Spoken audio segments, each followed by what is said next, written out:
این کودکان بعد انجام سال تحصیل در میدانچه استراحتی نزد مکتبی جلب کرده شدند. 18 روز اولی دوره تعطیل تابستان را آنها همینطور با راهنمایی مربیها در میدانچه استراحتی نزد مکتبی خوش می‌گذرانند.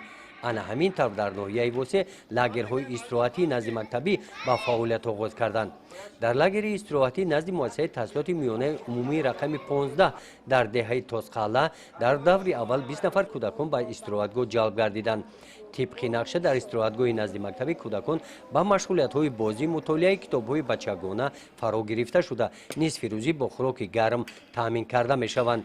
تامینات میدانچه استراحتگاه نزد مکتبی با موادهای غذایی از جانب ماموریت مکتب و دستگیری اساسیاسیون والدین و آموزگاران به راه مانده شده است. با مقصد تشکیل ثمربخش استراحت تابستانه کودکان و نورسان در نزد 23 مؤسسه تحصیلات میانه عمومی ناحیه وسه لاگر استراحتی کودکان و نورسان فرا گرفته شده است که با تشبث پدر و مادران در نزد مؤسسه تحصیلات میانه عمومی ناحیه وسه با فراگیری 800 نفر خوانندگان به لاگر فرا گرفته شده است. با همین مؤسسه تعلیمی مانند در دور اول لاگرهای استراحتی نزد مکتبی در ناحیه در 23 مؤسسه‌های تعلیمی 800 نفر کودکان و استراحتگاه‌های نزد مکتبی فرا گرفته شدند.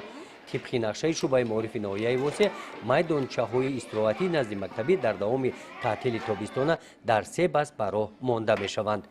گزارش خوجا نظریف خدای نظر ظهوروف از ناحیه وسه برای برنامه اطلاعاتی نوید.